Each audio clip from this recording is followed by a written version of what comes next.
¿Cómo estás, mi querido Carlos?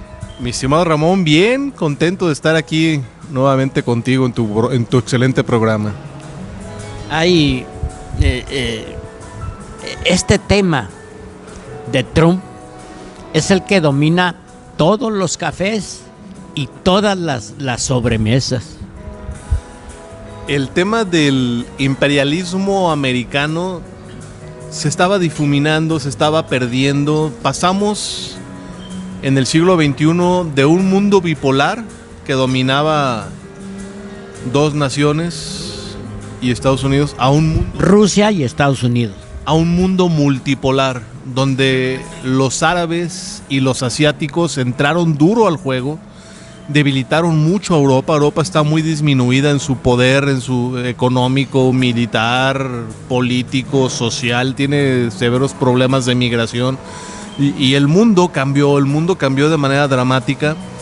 Creo que Donald Trump a muchas personas les cae mal, pero a los norteamericanos no tanto, porque les representa en el American Way of Life, el sueño americano, el sueño del poderío, de la grandeza, de la América grande, de la América dominante. Y creo que esa persecución que está haciendo Donald Trump de una expansión, pero no es una expansión territorial como las guerras de los siglos XVIII y XIX, la expansión es de dominio, de moneda, de economía, de revalorizar el dólar, de volver a tener control y cartas de negociación con el mundo, esa cada vez más disputada hegemonía, ese liderazgo mundial que se estaba desvaneciendo, que lo ha dicho puntualmente Donald Trump y yo lo comparto. El periodo de gobierno de Joe Biden fue fatal, fue catastrófico para Estados Unidos porque significó 4 años de nada. De mediocridad. Es que mediocridad sería la mitad de algo y él no hizo nada, o sea, pasó desapercibido, dejó que las cosas corrieran. Yo responsabilizo a Joe Biden de no haber frenado a tiempo los abrazos y no balazos en México, de haber dejado proseguir los cárteles de la droga, de haber seguido permitiendo que los enemigos de los Estados Unidos pues fermentaran, se reprodujeran y crecieran en su poder social y militar y tuvieron unos 4 años de tregua como para hacer lo que ellos quisieron. Y Donald Trump al revés, sí. Diría yo, hiperactivo. También yo te diría que es más peligroso, uno calmado o un chivo en cristalería. Pues yo tengo una teoría que con gusto les comparto a tu amable audiencia. Donald Trump no es relevante porque si Donald Trump el día de mañana ya no estuviera, habría otro igual. O sea, Estados Unidos es una maquinaria de ideología, una maquinaria de acciones tendientes a objetivos a largo plazo. Un hombre no hace la diferencia, o sea, al final de cuentas él tiene su carácter, su personalidad, sus rasgos faranduleros, pero el pensamiento americano es prácticamente inamovible y no es de personas, es de objetivos de nación, de proyecciones y de perspectiva a largo plazo. Sin embargo, sí hay estilos y yo creo que ahorita no nos cabe la menor duda que este es un villano, que yo acostumbrado por la historia a ver los grandes villanos que hubo y esto, bueno, pues no les pide nadita. Sabes que además de ser un dignatario que se metió muy duro adentro de su nación, él hace política exterior. Y a diferencia de otros mandatarios del mundo, comunica y lo hace bien. Le entiende al tiempo, al timing, le entiende a la mercadotecnia, le entiende a cómo inculcar ideas y cómo ganar la notoriedad de manera impecable. El tipo es un rival muy duro desde el lenguaje corporal, su expresión facial, los gestos que les impone a los otros mandatarios del mundo, la forma de saludarlos, de someterlos, de estrujarlos, de reducirlos.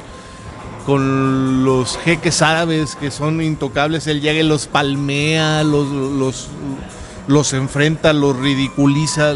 Esa humillación voluntaria, completamente planificada por este tipo. Él es ahora sí que es un hombre que comunica con precisión y con contundencia. Esa es la diferencia. Ahorita que estabas diciendo eso de los jeques árabes, estaba yo pensando cómo la verdad es que ridiculizó, caricaturizó a Sheinbaum. No nada más así de pasadita, no, imitándola. Caray, yo eso nunca había visto en ningún presidente. O sea, ¿cuándo habíamos visto un presidente de cualquier nación que le faltara el respeto a cualquier otro? Es irreverente, es insurrecto, tiene unos sarcasmos como cuando la elogia, que realmente la está ridiculizando o minimizando. Sí, nomás la sube para pegarle más fuerte. Realmente, desde cualquier óptica, eso es violencia de género, violencia política por razón de género, pero a él no le importa rebasar los límites, a él no le importa ser cuestionado. O sea, es una bestia política, una bestia que precisa el objetivo y no se detiene hasta conseguirlo. Cuando hablaba él para su segundo periodo presidencial de la grandeza de Estados Unidos, que era su promesa principal, nunca pensábamos que esta grandeza iba a ser, pues, la palabra es tan agresiva. Después de su primer periodo como presidente, ¿Fue muy diferente? Fue muy diferente. Pagó la curva del aprendizaje, pagó la responsabilidad de haber tenido una oposición dura, rígida, severa en su contra. Pero hay que entender dos condiciones. La primera, esta segunda vez que gana la elección de Estados Unidos, la gana con mayor contundencia que la primera. Y si la Constitución de Estados Unidos permitiera una tercera, la ganaba con más votos. Sí, tuvo más votos en la votación popular y en los colegios electorales.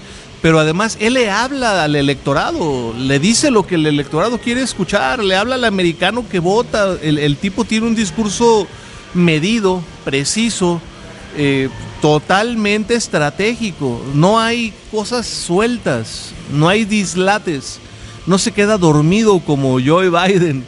Este tipo es una máquina de hacer política, y hay que entender el asunto de que la política es la forma más civilizada de la guerra, pero él tiene que estar en guerra porque su país estaba perdiendo empuje, estaba perdiendo todo el liderazgo, estaba perdiendo toda la fortaleza internacional.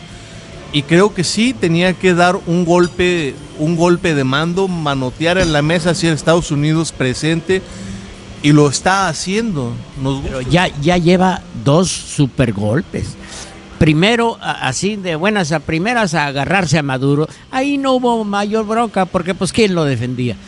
Pero estos bombardeos a Irán, algunas personas, espero yo que sean exagerados, están hablando de que está iniciando la Tercera Guerra Mundial.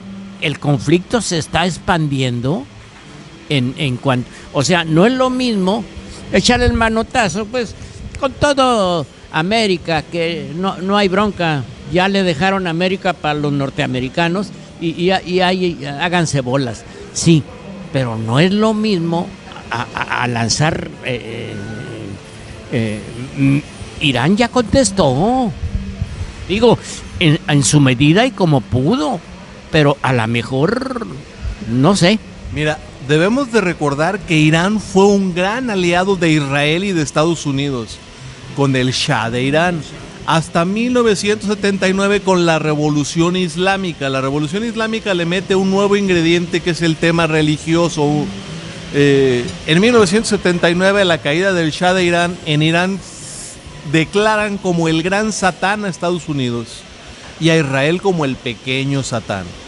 Esa situación te lleva a niveles de fanatismo religioso radical y extremo, de personas que que no dudan en privarse de la vida con tal de causarle un daño a Estados Unidos. Nos lleva esto a la actualidad de la guerra, donde los aliados de Israel y de Estados Unidos están siendo incluso atacados por grupos no precisamente militares, sino de terroristas de Hamas y del Hezbollah y de grupos que patrocina, que financia, que promueve Irán. Guerrilla urbana. Sí, son salvajes fanáticos religiosos que en el nombre de Dios matan y destruyen. Y eso está pasando con los edificios, los rascacielos de Dubái, en Qatar, te podría decir que en Chipre hay un gran centro de defensa. No entran directamente a la guerra, pero permiten que las bases militares americanas tengan logística y desplazamiento y actividad. El Reino Unido, Italia, Francia, los grandes aliados de la OTAN antigua, pues están manifestando apoyo a Estados Unidos e Israel, aunque todavía no se meten completamente a la guerra. Y el punto es que pareciera tener en este momento todavía un carácter de conflicto regional, con temas severos y notables, aparte del fanatismo religioso, la ocupación de Israel en un territorio que te marca desde la Segunda Guerra Mundial, un conflicto que no se ha agotado, pero además el hecho de que Irán ya estaba supuestamente enriqueciendo el uranio, permitiéndole tener capacidad y poderío nuclear, lo cual es lo primero que hicieron Israel y Estados Unidos, de destruir los arsenales nucleares, destruir misiles, destruir los centros de operación militar de Irán, disminuirlo. Digamos que es como cortar con una gran máquina toda su plantación de peligro. Dijo Trump, no, la guerra es corta porque pues ya no tenemos nada que destruir, que atacar. Sí, sin embargo son naciones que toda su vida han tenido. Si tú naciste en 1970 en esa región del mundo, pues has nacido, crecido y vivido en guerra, con peligro inminente todos los días y con los conflictos bélicos a la vuelta de la esquina, ¿no? Entonces están acostumbrados a eso. Ahora, hasta ahora, el daño que te provoca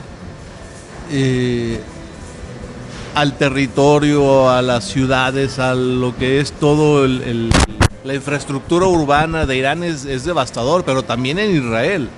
El gran escudo que protegía los misiles de otros países de Israel quedó pues ya desfasado, ya fue roto. Hay otra cosa en la geopolítica mundial. Antes había nomás dos naciones que tenían la energía atómica, la bomba atómica. Hoy se cuentan más de 10. Y esto no deja de tener su peligro. Sí, por supuesto. Y bueno, algo que estamos viendo ahora es la capacidad de varias naciones de tener varios conflictos en el mundo al mismo tiempo. Eso no sucedía. Normalmente cuando empezaba una guerra se detenían las hostilidades y había como una tregua para que resolvieras esos conflictos. Hoy Rusia está metida en un gran conflicto contra Ucrania, pero tiene tiempo, poder. 4 años. De meterse a todos los demás. O sea, la verdad es que lo dijo hoy en la mañana. Bueno, aquí en México llegó la noticia en la mañana por el desfase horario. Donald Trump dijo que él tiene las municiones ilimitadas, el poder absoluto, que él puede preservar la guerra al tiempo que sea necesario. Y no hay duda en ello, te voy a decir por qué, Ramón. Está de sobra sabido que en términos económicos la guerra es el mayor reactivador de la economía en la historia de la humanidad. Cuando hay guerra se producen armas, la industria textil florece, la farmacéutica, la tecnológica, todo se concentra, hay fondos ilimitados, hay gran inversión y eso para la economía norteamericana en este momento es un revulsivo impresionante. Y siempre lo ha sido, porque ha sido el origen, el gen de los norteamericanos. Conforme a esto que me estás diciendo ellos tienen su base en la guerra. Sí, claro. Mira, en la historia de la humanidad moderna no existe una sola guerra en todo el mundo que no sea por motivos económicos. Hay muchas causas que se pueden justificar o que pueden motivar, las religiosas, los conflictos regionales, o sea, temas así, pero todo tiene que ver con el dinero. El tema del petróleo, el tema de la vanguardia o del retroceso del poderío del crudo, del petróleo. Ahorita el precio del petróleo se dispara. Está controlado, dicen en Estados Unidos, que eso es un efecto que se va a disminuir en breve y no lo dudo. Lo van a compensar con otras cosas. En estos momentos en el mundo, la energía solar y la energía eólica, que eran energías que sabíamos que venían, se están acelerando para que estén a la ya, para que no pase nada si no te venden crudo, para compensar, para quitarle el poder a aquellos que por decenas de años se sintieron muy fuertes porque tenían reservas petroleras. Y eso está cambiando, y está cambiando a la guerra. Sí, va a regresar un poquito a México. A México y pues nuestra relación con Trump. Nuestra relación con Trump que pues es cada día más difícil de tratar. Pero siendo muy honestos, con Reagan, con Clinton, con Biden, pues tampoco fue tersa y fue una relación de amigos. Estados Unidos no tiene amigos, tiene intereses, siempre los persigue a costa de lo que sea. Y la relación de México con Estados Unidos, teniendo una frontera enorme de cerca de 2 millones de kilómetros, pues esa frontera y esa relación que no la elegimos nosotros, pero pues por destino la tenemos. Es la frontera más grande del mundo. Bueno, no, porque está la frontera de Estados Unidos con Canadá, que es bastante más grande que la de México, pero es una gran frontera donde los dos países han generado un intercambio real, comercial, social. Pues a final de cuentas hay cantidad de mexicanos que cruzan y de americanos que cruzan todos los días la frontera para algo, para trabajar, para ver familia, para divertirse, para vacacionar, para hacer negocios. O sea, es una realidad que Estados Unidos y México no son fáciles de dividir ni de separar. Los dirigentes políticos, entendamos eso, los humanos no son, los dirigentes temporales son efímeros. Los objetivos de las naciones son permanentes. 6 años en la historia de un país no son una cantidad de tiempo tan relevante. Voy a repetirte una frase textual de Trump. Los carteles controlan México. No podemos permitirlo. Están demasiado cerca de ustedes. Así se refirió en un discurso muy importante Donald Trump a su pueblo. Oye, yo no dudo, es más, yo afirmo que México es el siguiente objetivo de Estados Unidos. ¿Cuándo va a ocurrir? Cuando Estados Unidos lo decida. Están jugando con sus tiempos, con sus momentos, lo decíamos de Donald Trump, tienen el tablero cada una de las fichas y él sí sabe lo que va a hacer, nosotros no. Pero de que va a intervenir en México, lo va a hacer. Lo ha estado cantando. Decía, yo escuché a muchas personas decir, yo no creo en Donald Trump, nada más es hocicón. El día que caiga Maduro y Venezuela ya veremos. Ya pasó, ¿eh? Y ya, o sea, a final de cuentas, el tipo está cumpliendo sus promesas. Sí hubo un momento en Estados Unidos donde tenía tantas promesas acumuladas que empezaron a dudar que las pudiera realizar. Yo veo inminente que va a intervenir en México. Lo de que el narcotráfico está extendido y expandido en México, para mí es indubitable, claro que sí. Que necesita frenos y controles, pues por supuesto que sí. La discusión no es esa, quizá la discusión de los mexicanos sea si aceptamos o no aceptamos éticamente o románticamente que intervenga un país externo a controlar los problemas que nosotros dejamos crecer. Los términos de soberanía, de autodeterminación de los pueblos, todo eso, pues en México siempre los hemos postulado. Pero ante el peso de la evidencia, pues el gobierno mexicano ha sido incapaz de frenar algo que está en este momento completamente fuera de control. Caray. Pues yo venía asustado, pero ahorita estoy todavía más. Voy a volver a aterrizar aquí en México.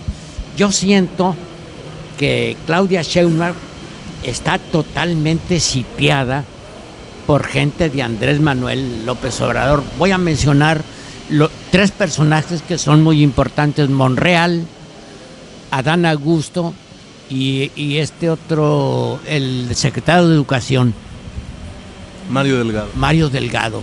Estos 3 personajes colindan con las amistades, no digo dudosas, ciertamente maléficas, y ahí están como si nada.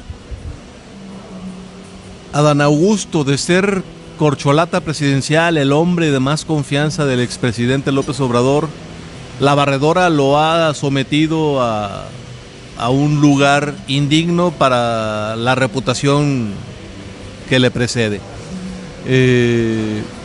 Mario Delgado, de los peores, no sé si es peor que Delfina como secretario de Educación, pero ambos fueron tan malos que es difícil encontrar cuál ha sido peor. Funcionalmente sabía hacer grilla y política, pero no le entiende la función pública. Ha sido un pésimo secretario de Educación. Ricardo Monreal, ese hombre es hábil, es astuto como quizá ninguno, es el hombre que más se adapta se adaptó a la humillación que le hizo el expresidente López Obrador de no dejarlo ser jefe de gobierno en la Ciudad de México cuando él tenía superioridad manifiesta en las encuestas y mejores condiciones políticas. Se sometió, puso las rodillas en el suelo, sobrevivió a ello, recuperó confianza y bueno, el tipo es muy hábil para permanecer y para prevalecer. Sin embargo, las sombras de Claudia Sheinbaum no están ahí. La sombra que la oculta, que la tapa, que la mete en la inexistencia en muchos momentos, es la de Andrés Manuel López Obrador. Pero además, la otra sombra de Sheinbaum es la que ella misma se genera con Omar García Harfuch. Omar García Harfuch le disputa presencia, le disputa prensa, le disputa relevancia, le disputa logros de gobierno. La gente está pensando más en lo que sigue que en lo que está. Lo que está, Sheinbaum ya es presidenta, eso no tiene cambio, y ya la gente ya está futurizando, ya está queriéndose alinear con el que sigue, y todo el mundo está ahorita considerando que la opción más viable, que la carta más grande es Omar García Harfuch. Bueno, eso es lo que se ve. Sin embargo, ya tenemos pruebas de que el grupo de Andrés Manuel no le permitió a Harfuch ser ni siquiera candidato a jefe de gobierno de la Ciudad de México. Entonces hay un control, un poderío, una fuerza. Bueno, lo que pasa es que López Obrador fue un caso fuera de serie, toda vez que fenómenos de acumulación de tanto poder en una sola persona se dan cada 100 años. No es fácil de lograr. Él lo tuvo. Es obvio que al irse de presidente el poder se empieza a repartir, a esparcir, a difuminar. El poder se está fragmentando en varios grupos. Tú mencionaste 3, yo te diría otro, María Luisa Alcalde, te mencionaría Gerardo Fernández de Noroña, que nos guste o no, con lo polémico que es, tiene un peso específico y tiene seguidores multiplicados en todo el país. Dentro de los grupos ya hay exgobernadores, ya hay exsecretarios de Estado que estuvieron con López Obrador, que tienen poder económico, seguidores, equipos consolidados político-burocráticos. Hay una gran cantidad de exdiputados y de exsenadores y de senadores y de diputados en funciones de la Cuarta Transformación que están listos para ocupar cada vez mejores posiciones. Se declaran en la línea de salida listos para la carrera. Ahora, ya sabes tú que en esto el tiempo es canijo.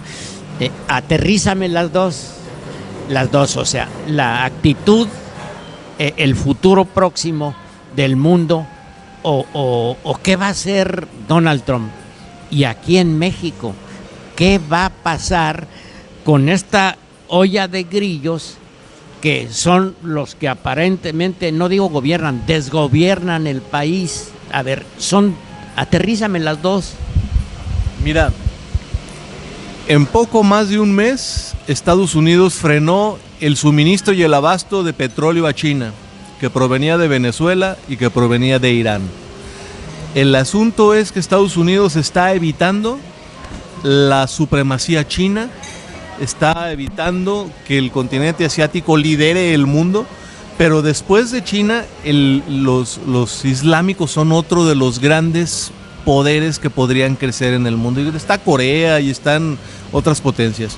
En el mundo Estados Unidos está sobreviviendo, está intentando recuperar liderazgo. En México parece ser que nuestro destino será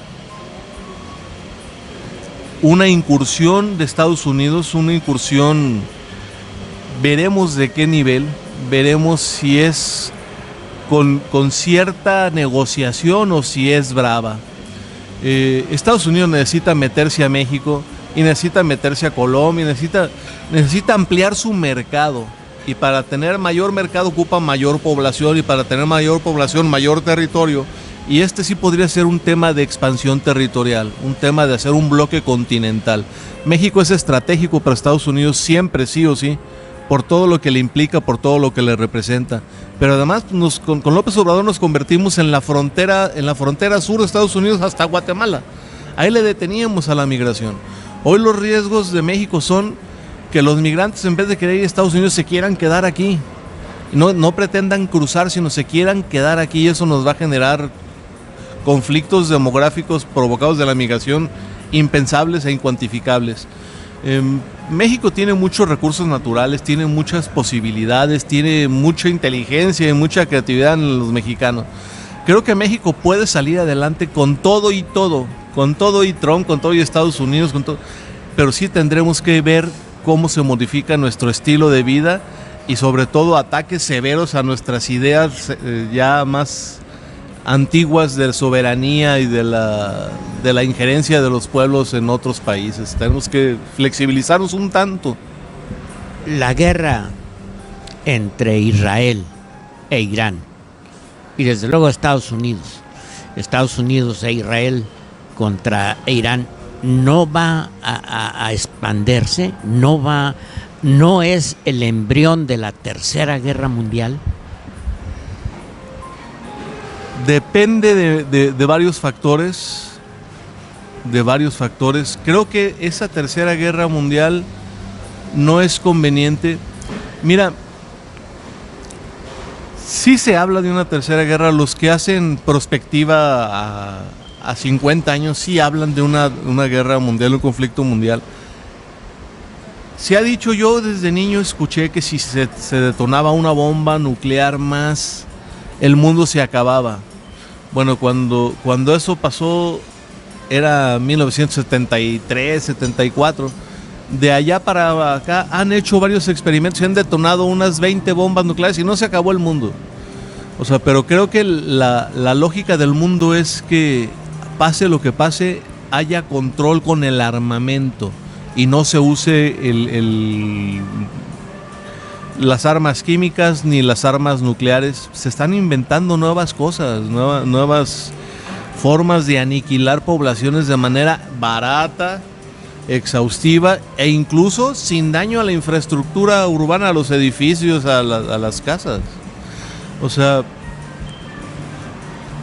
hace 15 años que la Tercera Guerra Mundial está a punto de detonarse todos los días y no ha sucedido. Creo que no será en esta, dependería de un ataque. Bueno, seremos un líder norcoreano que es como Trump, nada más con los ojitos atravesados, pero es igual de protagónico y de bravucón y también tiene sus intereses económicos y tiene la capacidad y el poderío de mandar misiles nucleares transatlánticos que podrían afectar Nueva York, Washington, etcétera, sin mayor dificultad, ¿eh? Pero no, a nadie le conviene llegar a esos extremos. Quizá en términos económicos una guerra larga es bienvenida para los que están haciendo negocio con la guerra, pero una guerra fatal, destructiva, invasiva, no es para nadie benéfica y no es una intención de ningún líder del mundo hasta ahorita. Pues ojalá y que tengas boca de profeta y que esto no suceda. Mi querido Carlos, me felicito y felicito al amable auditorio porque tenemos una persona que ve las cosas desde aquí, desde Guadalajara, no nomás de allá de la Ciudad de México, en una forma universal. Te agradezco mucho la invitación, Ramón. Siempre es un placer estar contigo y con tu audiencia.